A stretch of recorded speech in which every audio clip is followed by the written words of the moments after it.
How are you guys this morning? Good. How are you doing? Yeah, okay. It's Sunday morning, but you know. Yeah. I'm alright. Last day of the conference. Well, I didn't go out last night, so it's good. It's good. He didn't say he didn't drink, though. No, I didn't go out. Yeah.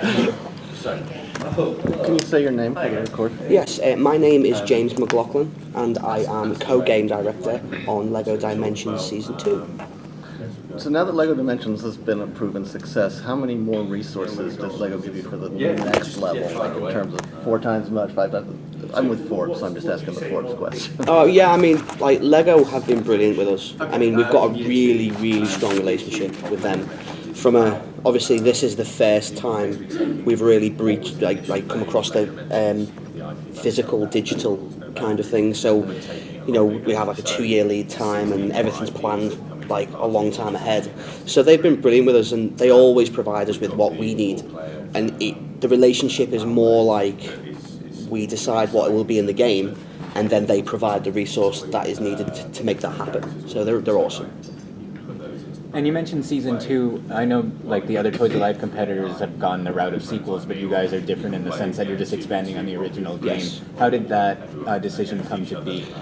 From the very beginning, it was important to us to make sure that we had the value aspect really nailed, because we didn't really want parents to have to invest in a new system time and time again.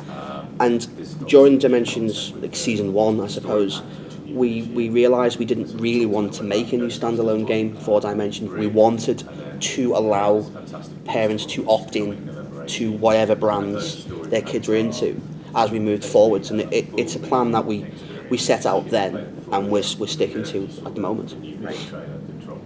Now that Disney Infinity is no longer a competitor, are Disney properties available in the future, perhaps? I mean, we've obviously worked with Disney before. We've made standalone games with Disney before. Marvel is a classic example of that. We have no plans to bring it into Dimensions at the moment, but quite frankly, anything can be in Dimensions. That's the thing. We try and get a lot of popular licenses.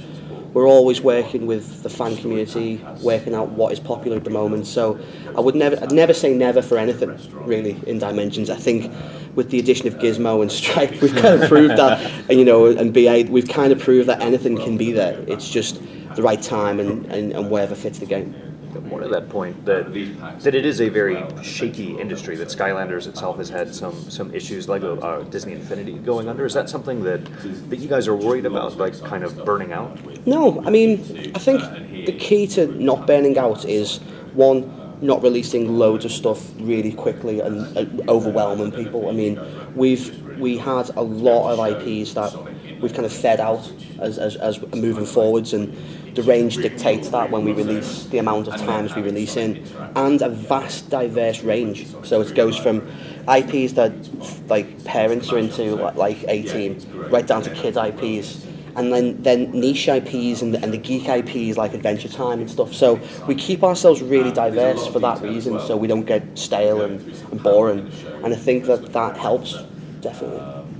Does what LEGO's producing set-wise for their normal, just their building sets, influence like what you guys are doing with characters for the game? I'm looking at you're including Raven in the expansions. Mm-hmm. It's one of the only Teen Titans that LEGO hadn't produced in their sets. So how does that play into your... Well, it's funny because in Season 1 we found that a lot of the really popular sets were of course exclusives, right? Like sets that only we had that minifig, or maybe minifigs that we were the only people ever making them for our game. And that does kind of, we talk about that a lot because there's a lot of collectors, and collectors love to collect unique situations, and obviously Gizmo and Stripe are just for us, and we try to really incorporate a lot more of those moving forwards in Season 2. Unique version of Jake or unique version of Finn, and that kind of vibe. As wherever we can get, like even if it's just a decal on the body, we've tried to bring that in. So we have collectors who love Lego, and as well like gameplay in there as well, which mean that it's a unique experience just for us. And then getting Sonic in is, of course, a big deal. Like, how did that come about, where you're approaching... I mean, the game's known for having a lot of different properties, but this is the first time, like, an actual, like, different video game property is coming into LEGO. So how did that come about? Well, I think, do you know, the first real property we had that was another video game was, of course, Chell. So the Valve guys came to us, and we were talking with them, and we brought Chell in, and I think that may have opened the door for a number of other developers to be interested in this mashup world. And Sega, as I've mentioned earlier, and in a few other interviews, Sega have been brilliant, you know, and they're really on board with us and what we're doing with Sonic, because we are basically trying to make the most authentic Sonic experience along with them in our video game. And the more we do that, I think the more developers will come to us, because their IP is fully represented by fanboys like we all are for Portal, without a shadow of a doubt. And as well with retro, I mean, we touched on a number of old Midway games there that in the main level we represented obviously Gauntlet and Super Sprint and all that kind of stuff, and seeing Sonic in those games, they were really excited about that kind of stuff. So. Right. So if some people are wondering, if Sonic does well, do you guys plan to maybe expand to other Sonic characters in the franchise? It's not something we have on the radar at the moment, but there are other Sonic characters in that pack. You know, Tails is in that pack, Knuckles is in that pack, Amy is in that pack. Obviously Dr. Eggman is there. We have Chaos, Omichao.